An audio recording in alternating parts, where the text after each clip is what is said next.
예, 주의 말씀이 저와 여러분의 삶 가운데 함께 하시고 또 응답이 되고 또 기도 제목이 되길 바랍니다.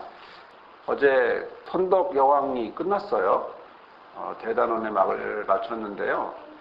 선덕 여왕을 하면 기억나는 게 뭐냐면 우리 아이들이 참 좋은 드라마인데 우리 아이들이 잠을 못 자게 하는 드라마죠. 밤 11시까지 못 자고 또 아이들도 계속 보려고 막 하는 바람에 어제도 저희 아이들 보면서 11시 넘어서 잠을 잤는데요. 선덕여행을 하면 무엇이 얘기가 나오냐면 최고의 드라마라는 얘기가 나오죠. 최고의 드라마. 자, 최고의 드라마는 뭘로 평가하죠? 시청률이죠. 시청률. 평균 30%, 40%만. 몇 장면이 있는데 그 몇 장면을 보니까 이야기하는 것이 최고 50%까지 나오고 또 어떤 장면은 순간 1분 시청률이 54%까지 나온대요. 그러면 전국의 텔레비전을 보는 사람의 반이 선덕여왕을 봤다는 얘기예요. 그 시간에. 굉장한 시청률을 보이고 있고 또 시청률이 있으니까 그만큼 좋은 드라마고 유명한 드라마고 사람들의 입에 오르는 드라마다 이렇게 이야기를 할 수 있는데 오늘 제가 시청률에 대한 이야기를 시작하는 건 만약에 오늘 우리가 나누는 이 이야기가 만약에 드라마로 만들어진다면 과연 제목을 어떻게 하면 좋을까? 오늘 우리의 이야기의 주제가 이제 이집트 여인인 하갈과 이스마엘이거든요. 드라마 제목을 보면 뭐 내조의 여왕도 있고 여러 가지 이름도 있는데 저라면 드라마를 한번 이렇게 제목을 짓는다면 지난주에는 이제 사라에 대한 관점에서 쳐다봤고 이제는 같은 말씀을 하갈의 입장에서 한번 보는 거예요. 하갈의 입장에서 본다면 드라마의 주인공을 하갈로 삼고 그리고 하갈을 통해서 드라마를 이끌어간다면 제목을 뭐로 할까? 이집트 여인. 괜찮지 않을까요? 이집트 여인 하갈 뭐 이런 식의 그렇게 생각해보면 어떨까? 선덕여왕, 뭐 내조의 여왕, 뭐 이런 식이니까 이집트 여인, 뭐 이렇게 하면 주인공이 분명하고 그 주인공이 어떻게 살아가는지를 보게 되겠죠. 드라마를 보면 주인공이 있고 조연이 있고 단역이 있습니다. 자, 그러면 우리의 관심은 어디로 흘러가죠? 주연으로 흘러갑니다. 주연들이 뭐 하나? 조연들은 뭐하죠? 말 그대로 도와주는 사람이기 때문에 그럴 수 있지. 어떤 역을 하는데 여러 가지 영역 안에서 받쳐주는 그런 도움이고 또 더 나아가서는 이제 단역 같은 경우에는 역시 어떤 배경적인 요소를 갖고 있단 말이죠. 그렇다면 드라마에서 이집트 여인이라는 제목으로 드라마를 찍게 되면 주인공은 당연히 하갈일 것이고 하갈을 중심으로 지금까지 우리가 생각했던 아브라함, 사라가 주연이었는데 그리고 하갈은 조연이었는데 이 시각을 바꿔서 하갈을 주인공으로 놓고 드라마를 찍는다면 아브라함과 사라와 이삭이나 등등은 뭐가 됩니까? 조연이 되겠죠. 그리고 제가 볼 때 보통은 드라마에서는 한 명의 주인공이 아니라 남자 주인공, 여자 주인공이니까 여기에는 하갈의 남편 아브라함이 아니라 하갈의 아들 이스마엘이 결국엔 남녀 주인공이 될 것이고 또 그런 시각으로 다른 배경들이 흘러갈 것 같아요. 그러니까 오늘 나누고 싶은 이야기는 오늘 우리가 나누려고 하는 이 이야기는 이집트 여인 하갈과 이스마엘이 어떤 관점에서 쓰여지고 또 이야기할 수 있는지 또 그리고 가장 시청률이라고 했을 때 이 시청률은 뭘로 판단할 수 있느냐라는 거죠. 자, 아브라함과 사라와 이삭을 바라봤던 그 시청이 있었습니다. 시청률이 있었죠. 그러면 이번에는 관점을 그 하갈과 이스마엘이라는 관점으로 시청률을 한번 보려는 거예요. 과연 누가 볼까? 누가 볼 거는 거죠. 우리가 볼까요? 성경 안에서 이 시청률을 좌우하는 그런 존재가 있다는 거예요. 무슨 얘기냐면 그 주인공을 보고 그 주인공에 대한 시청적인 반응을 보여주는 분이 있는데 그게 보니까 하나님이더라고요. 하나님이 그의 천사를 보내면서까지도 작업을 하시고 역사하시는 거 보면 물론 본질적인 주인공은 하나님이겠지만 드라마상으로 만들어질 경우에 결국 주인공인 이분과 시청하는 부분이에요. 참고로 이렇게 말씀을 드리면 이스마엘이라고 하는 이름이 스마라고 하는 이 말이 뭐냐면 샤마예요. 그러니까 듣는다라는 거죠. 여러분 들어보셨나요? 그 이스라엘아 들으라 할 때 샤마 이스라엘, 쉐마 이스라엘 이렇게 말하거든요. 그러니까 이스마엘이라는 말은 하나님이 들으신다. 단순히 듣고 끝나는 것이 아니라 경청하고 그에 대한 반응과 응답도 있다. 라는 거거든요. 결국 이것은 뭐냐면 하갈을 보고 하갈의 아들 이스마엘을 통해서 뭘 하신다? 시청하시고 시청률에 대한 반응처럼 그런 반응도 하나님이 보이신다 라고 하는 그런 부분에서 오늘 하갈이라고 하는 주인공을 놓고 또 그 한 사람의 삶이 어떻게 살아갔는지 한번 보려고 하는 겁니다. 아브라함의 축첩이라고 하는 것은요, 당연히 세상의 관습이었고 또 당연히 여겨지는 그런 모습이었어요. 또 근본적으로 아브라함의 행동을 보는 것은 뭐냐면 불신이라기보다는 어떤 전적인 신뢰가 부족하다. 무슨 말씀이냐면 어떤 과정을 통해서 처음부터 신뢰가 100% 있었던 것이 아니라 경험을 하면서 하나님의 경험을 쌓으면서 점점점 신뢰의 경험을 하는데 하나님이 부르고 10년이 된 이때쯤에 아브라함이 첩을 드리는 것은 실제로는 불신이라기보단 신뢰의 과정이었고 전적인 신뢰의 과정 안에 사실 부족함, 또 그 안에는 아브라함의 고뇌가 들어갔겠죠. 10년을 기다린 고통, 고뇌가 있을 것이고 또 아브라함의 모습에서 모든 부분에서 하나님의 뜻을 물어보기보다는 먼저 그 속에 그 감정에 그의 마음에 빠져있는 아브라함의 모습을 보면서 하나님의 뜻을 아직 묻지 않는 그런 연약한 아브라함의 모습을 볼 수가 있습니다. 자, 아브라함과 사라의 잘못은 언약을 불신했다는 것이 아니라 결국엔 언약에 대한 본질적인 이해가 아직 부족하다라고 표현할 수 있을 것이고, 그러면 직접 그리고 분명하게 이루실 그런 하나님의 모습, 직접 이루시고 또 분명하게 이루실 것을 믿고 기다려야 하지만 아직 그렇지 못하다라고 하는 아브라함과 사라의 모습을 보면서 그들의 조급함을 우리가 이제 볼 수가 있겠죠. 자, 오늘 우리가 읽은 말씀은 이제 창세기 16장 1에서 6절 그리고 7에서 16절로 나눠지고요. 그리고 나서 이제 21장으로 이제 나눠지게 되는데 16장의 상반은 하갈이 이스마엘을 잉태하는 과정과 배경에 대한 이야기가 있다면 또 후반절에서는 또 임신한 채로 도주하고 그러나 다시 또 하나님 인도하셔서 돌아오고 또 출산하는 그런 과정들을 이제 겪게 됩니다.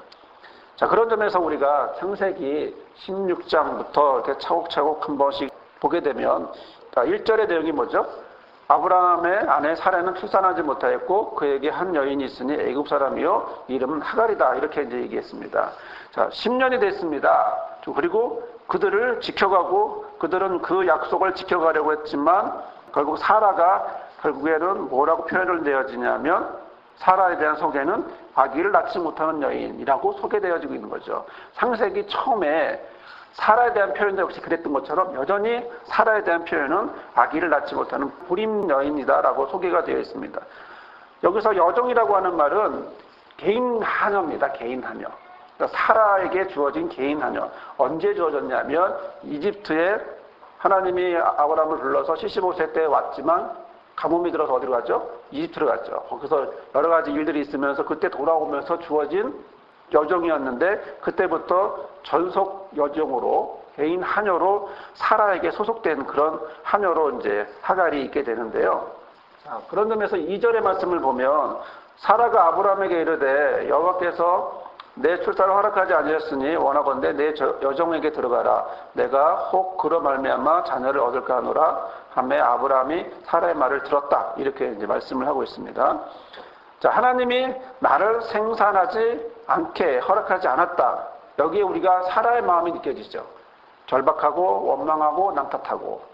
그렇죠? 이런 사라의 마음을 느껴지는데 그래서 이 사람이 원하건대 내가 생각해냈는데 바람이 하나 있는데 자, 아기를 낳지 못하는 여자의 책임, 당시에 갖고 있었던 어떤 수치에서 벗어나고 싶은 바람이 이제 이 안에서 보여지는 것이고, 그러므로 인해서 동침하라고 얘기했고, 또 아브라함의 사라의 말을 듣고 들어가게 되는데, 이 말에서도 이 듣는다라고 하는 말이 이제 샤마예요. 열심히 듣는 거거든요. 그 얘기는 단순히 흘러듣는 게 아니라 집중해 듣고 집중해 듣는 것을 사라의 마음까지 받아들이게 되는 그런 모습을 하게 되죠. 그러면 하갈에 대한 이런 전체적인 모습을 보면 이스마엘이라는 이름과 함께 뭐가 계속 들어가죠? 샤마라고 하는 말이 계속 이제 들어가는 걸 이제 볼 수가 있습니다. 3절의 말씀을 보면 아브라함 안에 사라가 그 여종 애굽 사람 하갈을 데려다가 그 남편 아브라함에게 첩으로 준 때는 아브라함이 가나안 땅에 거주한 지 10년쯤 되었다라고 이제 말씀을 하고 있습니다. 그러니까 첩이라고 하는 말은 이샤라는 말입니다. 자, 우리가 알고 있는 첩이라는 개념이 아니에요. 그는 뭐냐면 아내라는 개념이에요. 1절에 나와 있던 아내 사라라고 하는 말과 똑같은 단어예요. 우리가 이것을 사라와 하가를 구분해서 첩이다, 아내다 이렇게 얘기하지만 실질적으로 일부 닫혀진 이 시대에 똑같은 동국으로 받아들일 수 있는 거죠. 첫째 아내, 둘째 아내. 그러니까 둘째 아내예요. 우리가 알고 있는 첩의 개념을 갖고 생각하면 안 되고, 이 얘기는 무슨 얘기냐면 그 다음에 4절에 있는 말씀과도 연결이 되어지는데 정식으로 결혼한 사이라는 거예요. 아브라함이 둘째 아내로 하갈과 정식으로 결혼했는데 4절에 아브라함이 하갈과 동침하였더니 하갈이 임신하매 그가 자기 임신함을 보고 그의 여주인을 멸시한지라. 동침했습니다. 동침했다라는 말은 우리가 알고 있는 잠깐 들어갔다 나오는 게 아니라요. 지금 뽀라는 말을 사용하고 있는데 단순한 들어가는 것이 아니라 생활을 같이 했다라는 거예요.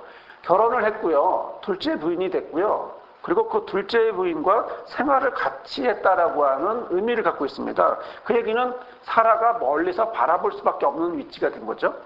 그리고 그것을 허락한 것이 본인이었고요. 그런데 지금 이 여자가 하갈이 어떤 행동을 하죠? 자신이 임신했다는 사실을 알면서 여주인을 멸시한다. 이 멸시한다라는 말을 우리가 좀 집중해서 보면 히브리 말로 두 가지 의미가 나오는데, 첫 번째는 이제 여주인이라고 하는 말이에요. 여주인이라고 하는 말은 무겁다, 강하다, 높다라는 말이에요. 높은 사람을 멸시하다가 뭐예요? 칼날이라고 그래서 가볍게 한다.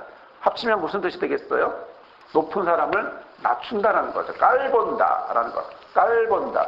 결국 비중이 있는 여주인을 어떻게 해요? 하갈이 자기가 둘째 부인으로서 임신을 했으니까 이젠 내가 우월한 지위야. 내가 높아. 너보다 높아. 너는 내 위치야. 라고 하는 그런 표현들을 하게 된 거죠. 자, 여기에 하갈의 착각은 뭐냐 하면 아브라함이 자신에게 기울어졌다고 생각하고 교만해지고 그런 교만한 행동을 우월한 위치라고 생각하면서 자신의 옛 여주인을 가볍게 여기는 그런 행동을 했다는 거죠. 멸시라고 하는 말은 기본적으로 가볍게 여길 때 나오는 거죠. 사람을 존중해주면 멸시라는 표현을 할 수가 없는 거죠. 자, 그런데 우리가 알다시피 아브라함은요, 부인에 대해서 그렇게 크게 비중을 갖고 있는 사람이 아니에요. 그렇다면 여기서 아브라함의 반응이 하갈은 어떻게 생각할까요? 내가 아기를 가졌으니까 당연히 내 편일 거야 라고 생각하는 착각을 한다는 거예요. 왜냐하면 아브라함은 그런 행동을 하지 않아요.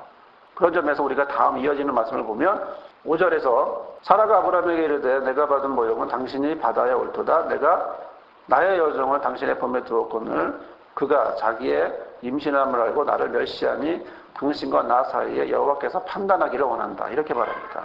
자, 여기서 그것을 당하는 그런 상황이 돼버린 사라의 마음은 어떨까? 결국 자신이 잘못된 판단을 하게 되고 그 판단을 통해서 오게 된 고통은 전혀 그가 예상하지 않거든요.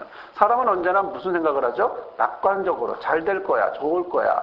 지금은 이렇지만 이런 생각들을 하게 되는데 이 일로 인해서 내가 자손이 없다라고 자식이 없다라고 하는 이런 오명을 벗을 거야 라고 기대하고서 했는데 결과는 자기가 깔보임을 당하고 멸시를 당하는 그런 상황이 됐거든요. 그리고 사라에게 있어서 여전히 놓을 수 없는 게 뭐죠? 첫째 부인이라고 하는 자존심인 거거든요. 그런데 지금 아기를 가졌다고 하면서 낮추는 이런 하갈의 행동을 보는 건 결국 사라를 통해서 다시 반응하게 하는 어떤 걸 무엇인가를 표현하게 하는 그런 모습을 보게 되는데, 자, 자기가 받을 모욕이 누구한테 있어야 된다고요? 너가 받아야 된다. 당신이 받아야 된다. 이건 내 책임이 아니다. 하면서 다시 하갈이 자신의 계속 반복되는 스타일인 남 탓하는, 그리고 이 모든 행위의 책임은 남편에게 있고 또 반성 대신은 오히려 하나님의 이름을 말하면서 하나님이 이것을 판단하길 원한다고까지 이렇게 얘기하죠. 사고는 사람이 치고 해결은 하나님 앞에 맡기는 이런 모습을 이제 보게 되죠. 자, 6절의 말씀을 보면서 우리는 보게 되는 게 뭐냐면 아브라함이 사라에게 이르되 당신의 여종은 당신의 수중에 있으니 당신의 눈에 좋을 대로 그에게 행하라 하며 사라가 하갈을 학대하더니 하갈이 사라 앞에서 도망하였다. 자, 지금 위치가 둘째 부인이에요. 근데 아브라함이 어떻게 행동해요? 여종이래요. 자, 둘째 부인을 다시 여종으로 다시 내려보냈어요. 이 맘대로 해. 골치 아파. 라고 하면서 책임 회피를 하게 됐죠. 이런 회피는 결국 하갈이 누구예요? 종이 아니라 아브라함의 둘째 부인이에요. 그렇다면 형평성이 어긋나는 거죠. 아브라함이 하는 이 행동은 결국은 옳지 않은 자기 회피, 책임 회피를 하는 모습인데 하갈이 그러자 도망을 내요. 근데 여기서도 하갈의 연약함을 보게 되는데 기분이 자기가 우월한 위치가 되니까 훅 올랐다가 또 자기가 어려워지니까 훅 도망가는, 자, 극복하지 못하고 도망가는 어떤 그런 모습을 우리가 하갈을 통해서 이제 보게 됩니다. 자, 그러면 7절에 있는 말씀을 보면 여호와의 사자가 광야의 샘물 곁 곧 술길 샘 곁에서 그를 만났다라고 되어 있는데, 자, 여기서 보게 되는 것은 계속 꼬여만 가고 있는 인간적인 갈등들이 있는데 그것을 원만하게 해결하는 시발점이 어디에 있나요? 천사에게 있었다는 겁니다. 이 술이라고 하는 곳은요, 술길이라고 하는 것은 슈르라고 하는 곳인데 팔레스타인 서남 쪽에서 이집트로 내려가는 지름길이에요. 그러니까 대상들이, 장사하는 사람들의 이동 경로이기 때문에 하갈이 지금 어디 가려고 했다는 거예요? 고향으로 내려가려는 거예요. 고향으로 내려가고 있는 방법으로 이 길을 택했는데 가는 중에, 그리고 그 마음속에는 무엇이 있었을까요? 심한 학대와 억울함과 원통한 마음, 뭐 이런 것들을 가지고 그렇게 내려가면서 잠시 쉬는 거예요. 중간에 이제 오아시스가 있으니까 거기서 이제 물도 좀 먹으면서 잠시 쉬고 있을 때 천사가 와서 그에게 이제 이야기하는 겁니다. 8절에 보면 이르되 사라야 여종 하갈아 내가 어디서 왔으면 어디로 가느냐? 그에게 이르되 나는 내 여주인 사라를 피하여 도망합니다. 지금 하갈은요 자신이 여종이라고 생각하지 않아요. 그런데 천사가 와서 근데 너는 너의 신분이 여종이다 라고 얘기해주고 있어요. 여종. 이게 무슨 얘기일까요? 자, 여종이라고 말하면서 네가 그 여종의 신분이 싫어서 도망을 했지만 여전히 너는 여종이고 또 그 신분에서 유일하게 벗어날 수 있는 방법은 이렇게 도망가는 게 아니라 그 안에서 해결하라고 그렇게 자유함을 얻으라는 거죠. 나중에 갈등이 생기고 사라가 이제 내보낼 때 뭘로 내보내는 겁니까? 여종으로 내보내요? 아니요. 그건 내어 쫓으면서 자유로 내쫓는 거예요. 지금 이 상황은요, 도망을 갔기 때문에 잡으러 갈 수 있어요. 그죠? 주체가 누구예요? 자기가 도망간 거죠. 그러면 주인인 아브라함이 예를 들어 사람을 지켜서 잡으러 갔을 경우에 잡혀와야 돼요. 하지만 나중에 21장에 보면 내보내죠. 내보내는 건 관점이 달라요. 자유를 얘기하고 있는 부분인데요. 자, 천사의 이야기는 내가 어디서 왔느냐? 과거에 대한 질문이고요. 내가 어디로 가느냐? 미래에 대한 질문이다 보니까 현재에 급급하다 보니까 과거도 잃고 미래도 잃고 어떻게 준비도 못하는 이런 상황에서 결국 내 여주인 하라를 피하려고 하는 자신의 신분을 망각했던 하갈이 또 여주인을 멸시했던 그런 잘못도 깨닫지 못했던 이 사람을 이제 깨닫게 해주면서 또 자기가 지금 어디에 있는지 정확한 위치를 알게 해준 거죠. 왜요? 자기 신분은 여전히 아브라함의 둘째 부인이지만 뭐예요? 여종이라는 거죠. 이 상황에서 아까 말씀드린 것처럼 만약에 붙잡으러 오게 되면 심각해지는 거예요. 오히려 자기 발로 들어가는 것이 좀 나았을 것이고 또 그런 점에서 본다면 오히려 하나님이 해결하시는 거죠. 사람들의 갈등으로 자꾸 사건만 폭발되고 번지는 거거든요. 이런 경험들 우리들이 살다 보면 한두 번씩 있어요. 이 경험들 사람마다 뭐 복잡해지고 어려워질 때 야, 이거 어떻게 해결해야 돼? 방법도 없고요. 너무나 힘들어요. 그런데 해결 방법도 없고 그냥 하갈처럼 벗어나고 싶기도 하고 도망가기 싶기도 하고 여러 가지 모양이 있지만 그런데 거기서 본질적인 해석은 해결은 누가 해줘요? 갈등 해소는 누가 해줬어요?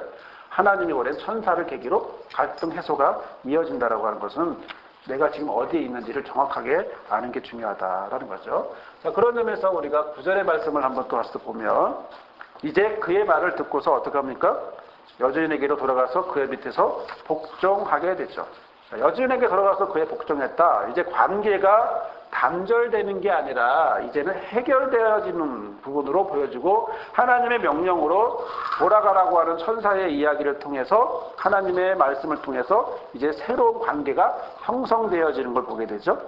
자, 돌아온 하갈이 사라가 다시 또 괴롭혔는지는 성경에 나와 있지는 않아요. 아마 여전히 또 괴롭혔을 수도 있어요. 하지만 하갈이 그 말에 그 괴롭힘에 똑같이 계속 도망치고 싶은 그런 생각을 했는지는 또 알 수 없지만 그런 쪽으로 가진 않을 거예요. 왜냐하면 하갈에게 있어서 그 하나님이 주시는 이런 약속의 말씀이 10절 이하에도 이어지지만 이 말씀을 갖고 그 다시 집으로 돌아갔을 때 과연 다시 하갈이 여주인을 멸시했을까? 알 수 없고요. 또 그러지 않았을 수도 있는 거예요. 그 자기 위치 신분을 다시 알고 생각해 볼 수도 있고요. 자, 이런 점에서 이제 자신의 위치를 분명히 알게 되고 복종하라고 하는 그런 말씀에 따라서 이제 사라가 여주인을 인정하고 그의 세력 안에 있겠다라고 하면서 충실히 할 것을 명령하는데 10절은 그럼에도 불구하고 이제 너의 자손이 어떻게 될 거라고 하는 약속의 말씀을 이제 10절에서 이제 주시고 있는 것입니다. 10절에 보면 여호와의 사자가 또 그에게 이르되 내가 내 씨를 크게 번성하여 그 수가 많아 셀 수 없게 하겠다라고 말합니다. 이스마엘은요 나중에 12아들을 낳고요. 그리고 오늘날 아랍과 터키 이런 쪽의 조상이 됩니다. 그러니까 육적으로는 굉장히 번성을 했고 또 번성에 대한 약속을 받았지만 단지 뭐가 없어요? 영적인 축복이 없는 거죠. 에서와 야곱하고 같은 관계라고 이제 우리가 이해할 수 있겠고요. 자, 이 약속은요 여전히 하나님이 이스마엘에게만 주시는 약속이 아니라 모든 인류에게 주신 얘기예요. 모든 인류에게 주신 약속은 뭐냐면 창세기 9장 1절에 보면 이런 약속을 하고 있습니다. 하나님이 노아와 그 아들에게 복을 주시며 그들에게 이르되 생육과 번성하여 땅에 충만하라 라고 이야기를 했어요. 이것은 아담에게 주셨던 정복 다스림이라고 하는 복은 빠진 5가지 복 중에 기본적인 3가지 그렇죠? 육적인 관계 안에서의 복을 허락하시고 행하신 거죠. 그래서 하갈의 자손인 하갈의 아들인 이스마엘에게 야 너는 이 복에서 제외되는 게 아니라 하나님의 일반 축복, 하나님의 일반 어떤 섭리 안에 그 이스마엘도 여전히 들어가고 있는 것이고 그러나 우리가 성경에서 보게 되는 약속의 아들인 이삭은 특별한 케이스가 된 거죠. 그러니까 이스마엘은 일반적이지만 이스라엘은 특별한 이렇게 특별은총, 일반은총 뭐 이렇게 표현하기도 하는데요. 여튼 11절에서 보면서 우리가 또 보게 되는 건 뭐냐면 여호와의 사자가 또 그에게 이르되 내가 임신하신즉 아들을 낳을 건데 그 이름을 뭐라고요? 이스마엘. 자, 이거는 여호와께서 네 고통을 들었다라는 겁니다. 이 들었다. 우리에게는 이제 번역이 없는데 처음에 뭐라고 말하냐면 힌나크라고 하는 말이 있어요. 이건 뭐냐면 너 자신을 봐라. 너는 임신했다 이거예요. 너 자신을 봐라. 너는 임신했다. 도망가기 급급했던 하갈이 그래 나 임신했지 깨닫는 거예요. 지금 어떤 상황이었어요? 도망가기 급급하고 여주인이 나를 학대한다고 하는 생각만 들었는데 지금 자기 위치가 뭐예요? 임신한 거예요. 임신했다는 얘기는 뭐냐면 근동에서 자신의 위치가 여자로서 존중받고 그리고 세움을 받는 위치라는 거예요. 그런 점에서 내 자신을 바라라고 하는 힌나크라고 하는 이 말이 우리가 번역에선 빠졌지만 굉장히 중요한 표현이고 하갈은 자신이 무엇인지를 알게 되고 자신의 위치가 단순히 여종으로서 가는 게 아니라 모양은 여종이지만 관계는 여종이지만 그러나 자기는 뭐다? 자기가 돌아갈 수 있는 결정적인 이유를 알게 된 거죠. 누구의 아들이니까? 아브라함의 아들이니까. 거기서 양육받고 거기서 키워져야 되기 때문에 간 거죠. 자, 그런 점에서 그렇지 나는 아이를 가졌지라고 하는 자각을 한 겁니다. 자, 여기서 우리 놀라운 건 뭐냐면요. 하나님이 하갈에게 특별한 사실을 그동안 깨닫지 못했던 사실을 자각시키는 거예요. 아브라함을 통해서 너 아브라함의 자녀를 갖게 되었다라고 하는 하갈이 지금 이 순간은 도망가기에 급급한데 지금 그런 상황이 아니라 어떤 상황이에요? 그렇지 내가 아이를 가졌지? 그러면 나는 이 아이를 통해서 내가 여종이라고 불려도 여전히 나는 뭐다? 둘째 부인이다 라고 하는 그런 지위가 확보되어 있다는 사실을 깨닫게 되고 그래서 모든 이런 어려움이 있어도 그것을 극복할 수 있는 그런 이제 상황이 된 건데요. 그런 상황에서 이제 하나님이 아이의 이름을 뭐라고 줬냐면 이스마엘이라고 이름을 주게 됩니다. 이스마엘이라고 하는 이름 자체가 약속의 아들은 아니지만 하나님이 지어주신 이름이에요. 그 얘기는 결국 하나님의 특별한 관심의 대상이다 라는 것이고 하나님이 무슨 고통을 들었어요? 지금 하갈이 고통받고 있는 사실을 들은 거죠. 그래서 하갈이 고통 속에서 벗어날 수 있는 것을 깨닫게 하고 하나님이 또 들어주신다. 들음의 주체가 누구죠? 하나님이죠. 또 듣고 응답하는 반응, 여기 셔마라고 하는 말은 결국에는 듣고 응답한다, 반응한다라고 하는 그런 모습이 있기 때문에 이런 모습에서 아까 초반에 말씀드렸던 어떤 시청자, 어떤 그런 영향을 주는 그 최고의 드라마로 만들게 하는 시청자의 모습이 지금 하나님의 모습이지 않겠나 보는 거죠. 자, 12절의 말씀을 보면서 우리가 함께 보고자 하는 것은 자, 그러면서 이제 그가 나중에 이렇게 될 거다라고 이제 약속의 말씀을 하시는 건데, 자, 하갈은 자신에게 주어진 것에 대해서 감격을 하고 놀라고 또 하나님의 이름을 부르고요. 그리고 뭐라고 말하죠? 13절에 보면 하갈이 자기에게 이르신 여호와의 말씀을 나를 살피시는 하나님이라 했으니 이는 내가 어떻게 여기서 나를 살피시는 하나님을 배웠는고라고 얘기하는 겁니다. 여기에는 이제 하갈은 자신에게 말씀하신 것에 감격을 하고 놀라고 하나님의 이름을 부르고 또 감찰하시는 하나님을 보면서 보고 계신다. 나를 보고 계시는구나. 하갈이 만났던 하나님에 대한 실제적인 그런 모습을 이야기를 하고 있는 겁니다. 나를 보시는 하나님.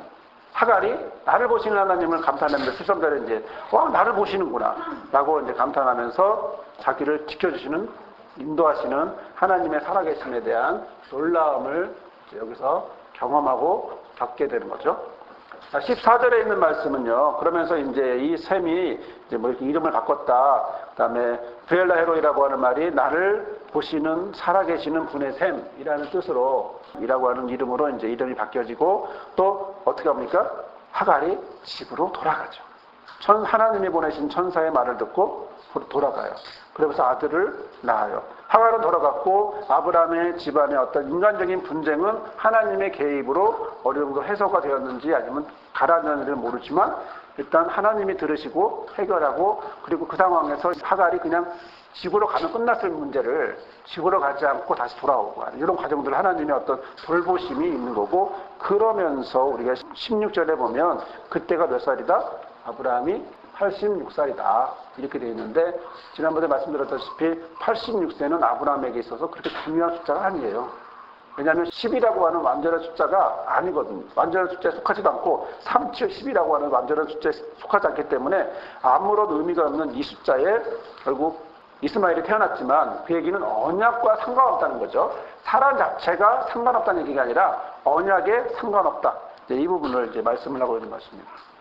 자, 그런데 이런 상황 속에서 아브라함은 이스마엘을 자신의 자녀로, 자신의 상속자로 생각을 하고 있어요. 저는 이런 생각도 한번 해보는데요. 만약에 하갈이 그냥 이집트로 가버렸으면 큰 민족이 되지도 않았을 것이고, 그렇죠? 큰 민족도 되지 않았을 것이고, 나중에 어떤 갈등 관계를 형성하지도 않았을 것이고, 그러나 하나님은 왜 돌아가라고 했을까?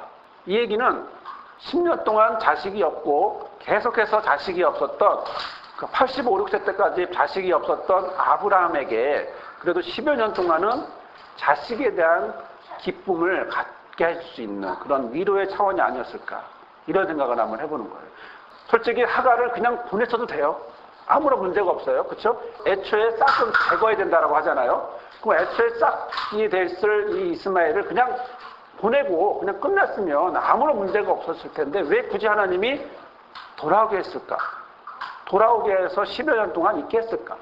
뭐 이런 관계들을 놓고 본다면 결국 나중에는 이제 이스마엘이 나가잖아요. 이런 상황 속에서 굳이 했었던 이유는 하나님이 아브라함의 마음을 보신다라는 거죠.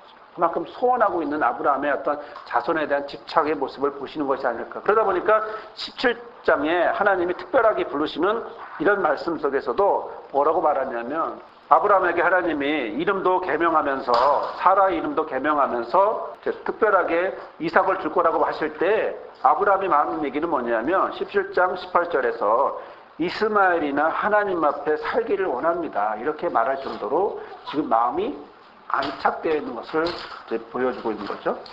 여튼 그 말씀 뒤에는 우리가 뭐 자세하게 읽을 필요는 없지만 아브라함의 가족들이 할례도 하고 이스마엘이 13살 되었을 때 할례도 하고 뭐 이런 모습이 되고 그 뒤로 하나님이 정말로 할례 이후에 100살이 되었을 때 이삭을 주고 출산하게 되는 그런 이제 모습이 되었고 출생 이후에 21장 8절부터 우리 쭉 또 보면 드라마도 1부가 있고 2부가 있으니까 2부는 다음에 하도록 하고 결국 하나님이 한 사람 주인공인 누구? 주인공인 하갈이라고 하는 이 이집트 여인의 일생을 보면서 여종으로 팔리고 여종으로 가서 낯선 곳에서 고생했을 이 여인이 결국에는 10년 정도 지났을 때에 두 번째 부인이 되고 두 번째 부인이 되었지만 자신의 높아진 지위로 오히려 여주인을 가볍게 여기는 이런 행동을 하는 걸 보면서 이 부분에 그리고 다시 그거로 인해서 힘들어진 어떤 첫째 부인과의 갈등 안에서 사라가 어떡하죠? 쫓아내고 학대하다 보니까 힘들어 쫓아내지는 도망가는 이런 상황 속에서 이 모든 해결을 누가 하느냐는 거예요. 자, 여기서 끝났어야 될 문제예요. 그렇죠? 드라마는 항상 뭐가 있어요? 드라마에는 반전이 있는 거예요. 왜 이럴까?